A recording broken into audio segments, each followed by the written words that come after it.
आइए दक्षिण भारत का इतिहास। ठीक है। टॉपिक भागवत 100 ईस्वी से 1200 ईस्वी तक। 100 ईस्वी से 300 ईस्वी में संगम काल आते हैं। 500 ईस्वी से 1200 ईस्वी के बीच में दक्षिण भारत का राजवंश आता है। संगम काल में बोलेगा तो 3 वंश, चेर चोल पांड्य वंश।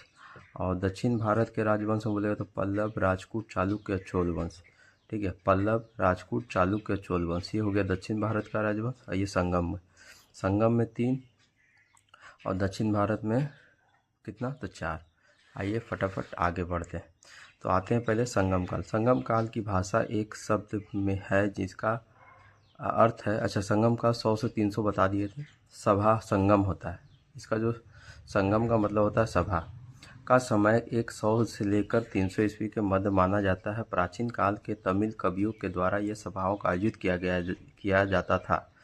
इन्हीं कवियों के द्वारा सभा में कई तमिल साहित्य की रचना की गई है। इन्हीं तमिल साहित्य को संगम साहित्य भी कहा जाता है। 8वीं सदी में 3 संगमों सभाओं का वर्णन मिलता है। पांड्य राजाओं के द्वारा संगमों का सही संरचना प्रदान किया गया। संगम स्थल और अध्यक्ष कौन कौन थे, तो पहला होता है प्रथम संगम कहाँ हुआ था, मदुरई या मदुरा जिसको बोलता है, जिसका ऋषि आज्ञान्तर अगस्त ऋषि थे।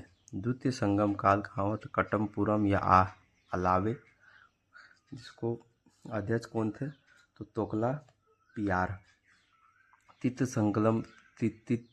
संगम मदुरई हुआ था, जिसका कौन है, तो नकीरार। संगम युग के दौरान दक्षिण भारत के 3 राजवंशों चेर, चोल, पांड्य के शासन था। इन्हीं राज्यों के बारे में जानकारी संगम के साहित्य के संदर्भ में प्राप्त की जाती है। समकालीन राज्य कृष्णा नदी दक्षिण भारत के, जिसे तमिल कम कहा जाता है, 3 राज्यों का विभक्त किया। कौन कौन से, तो चेर का क्या पहचान था, तो धनुष। चोल का क्या था, बाघ। पांड्य का क्या था, तो मछली। ठीक है, ये बात याद रखिएगा, पूछेगा। चेर का धनुष, चोल का बाघ और पांड्य का मछली, ये प्रतीक था। चेर के बारे में, चेर संगम काल के वंशों का सबसे प्राचीनतम चेर था। चेर का अर्थ होता था पर्वतीय देश। केरल का प्राचीनतम नाम चेर था। चेरों के अपनी राजधानी वज्जी अथवा करू को बनाया। धनुष इनका प्रतीक चिन्ह होता था। इतिहास में चेर कवियों को क्या कहा गया है, तो रेन गुटवन कहा गया। रेन गुटवन, जिसे लाल चेर के नाम से भी जाना जाता है, उसे सबसे महान चेर बताया है। लाल चेर जो था इसमें क्या है, महान बताया गया है, महान चेर बताता है। आगे आते हैं।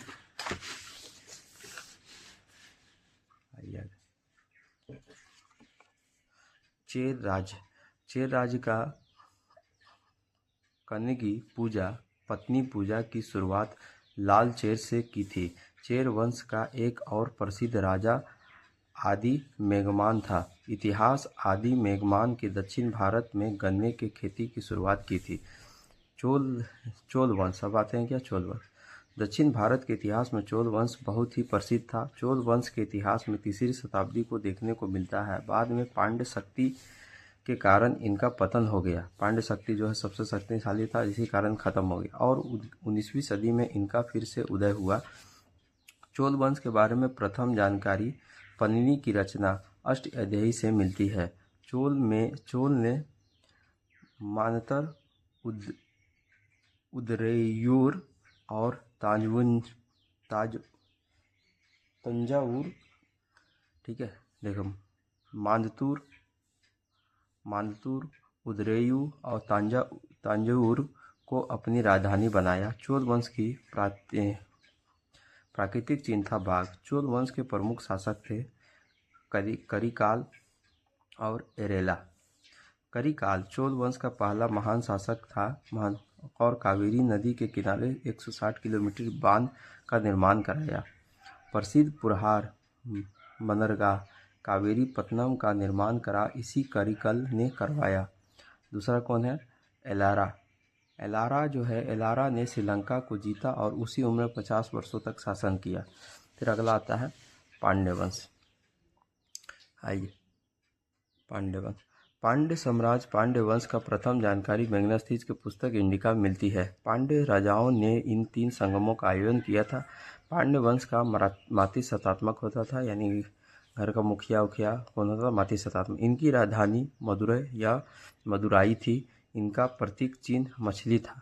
इसी वंश का प्रसिद्ध शासक नोडियोन इसी ने समुद्र की पूजा का शुरुआत किया था।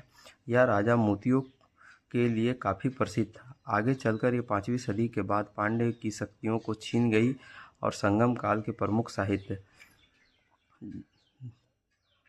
तोकलापियरम की रचना तोकलापियर और शिल्पादिक्रम की रचना इंग्लो आदिदिंगल ने की।